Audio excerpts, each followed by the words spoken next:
ఈ అసంఘటిత రంగ కార్మికులకు కనీస వేతనాలు ఉండాలి. ఈ అసంఘటిత రంగ కార్మికులకు కార్మిక వర్గం ఏవైతే చట్టాలు ఉన్నాయో ఆ చట్టాల వెలుగులో ఇవాళ సంక్షేమ పథకాలు, సామాజిక భద్రత పథకాలు అమలు చేయమని చెప్పి దేశవ్యాప్తంగా గగ్గోలు పెట్టుకుంటే 2005లో సామాజిక భద్రత చట్టం వచ్చింది. ప్రతి కార్మికుడికి సామాజిక భద్రత కల్పించాలి. అది మోటార్ మెకానిక్ కార్మికులు కావచ్చు, రిక్షా కార్మికులు కావచ్చు, రైస్ మిల్ కార్మికులు కావచ్చు, హమాలీ కార్మికులు కావచ్చు, ఇంకా ఏ వ్యవసాయ కార్మికులు కావచ్చు, ఏ కార్మికైనా సామాజిక భద్రత కల్పించాలి. కానీ మన మోడీ వచ్చిన తర్వాత ఈ చికాగో పోరాటం నుంచి మేడే పోరాటం స్ఫూర్తితో సాధించుకున్న చట్టం కావచ్చు, డాక్టర్ బాబాసాహెబ్ అంబేద్కర్ అనేక రాసిన చట్టాలు కావచ్చు, మోడీ ప్రభుత్వము మొత్తం చట్టాలను మార్చేసి 4 లేబర్ కోడ్లు చేశారు. అనేక వందలాది చట్టాలు ఉన్నాయి. ఒక్కొక్క కార్మికులకు ఒక్కొక్క కార్మిక చట్టం ఉంది, ప్రసూతి చట్టం ఉంది, మెడికల్ లీవ్లకు చట్టం ఉంది, కనీస వేతనాలకు చట్టం ఉంది, కనీస చట్టం ఉంది.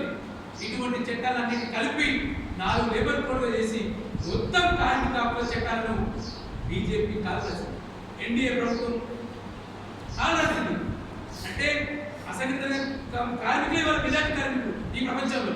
ఈ అసంఘటిత కార్మికులు కనుక ఉత్పత్తి చేయకపోతే ఈ దేశం ఒక్కరోజు నడవదు. ఈ దేశంలో ఒక్కరోజు తిండి నడవదు. సఫాయి కార్మికులు మన దగ్గర వాళ్ళు అసంఘటిత కార్మికులే. అంతే ఏ రకం కార్మికులు, ఏ వర్గం నుంచి వచ్చిన వాళ్ళంతా అరగంట వర్గాలు, దళితులు, ఎస్సీలు చర్చలు వాళ్ళకి లేదు, వాళ్ళకి సరైన వేతనం లేదు. 13,000 12,000 12,000. నీ కలెక్టర్ జీతం ఎంత, నీ ఎమ్మెల్యే జీతం ఎంత, నీ ముఖ్యమంత్రి జీతం ఎంత, నీ మంత్రుల జీతం ఎంత, జీతాలు ఓకే నీకు ఎన్ని వసతులు వస్తాయి, నీ డ్రైవర్ జీతం, నీకు వారము, నీకు ఒక క్వార్టరు లేదు.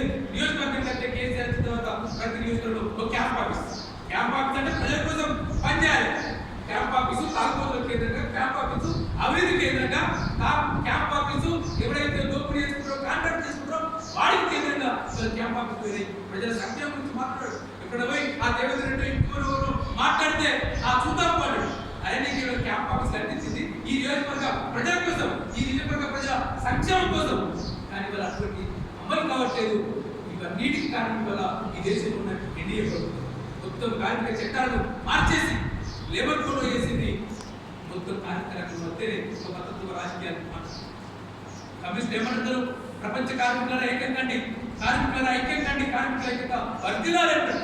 ప్రపంచంలో కార్మికులతో ఒకటే కావచ్చు, కానీ భారతదేశంలో కార్మికులతో ఒకటి కాదు. ఇది భారతదేశంలో డాక్టర్ బాబాసాహెబ్ అంబేద్కర్ చెప్పే ప్రకారం ఇక్కడ అనగానే కులాలు ఉన్నాయి, అనగానే వర్గాలు ఉన్నాయి, అనగానే కులాల ప్రజలే. ఇక్కడ కార్మికులు ఉన్నారు. కార్మికుల్ని కులాలుగా విభజించారు. కార్మికుల్ని కులాలు విభజించి ఏవైతే కింది కులాలుగా ముద్ర చేయబడదో ఆ కింది కులాలు చేసిన పనిని చాలా నిజమైన పనులు చేశారు. కానీ ఆ నిజమైన పని లేకపోతే, ఆ వ్యక్తిచాక పని లేకపోతే ఈ సమాజం శుద్ధి అయిందా? ఓ చక్కరాన్ని లేకపోతే, లేదా ఒక మంగళాన్ని లేకపోతే, ఓ మాలయాన్ని లేకపోతే, ఊళ్ళో ఓ ఎంతో కిందో చచ్చిపోతే దాన్ని ఎవరు శుద్ధి చేయాలి, ఎవరు తరలించాలి? ఈ ప్రాంతం నుంచి ఇప్పటికీ పందులు చచ్చిపోతుంటాయి. ఎట్లు చచ్చిపోతే తగ్గింది, పందులు చచ్చిపోతారు, తీసేస్తుంటారు. దాన్ని ఎవరు తీసేయాలి? వాపర్ వచ్చి తీసేస్తారా, రెండు వచ్చి తీసేస్తారా, వెలుగు వచ్చి తీసేస్తారా?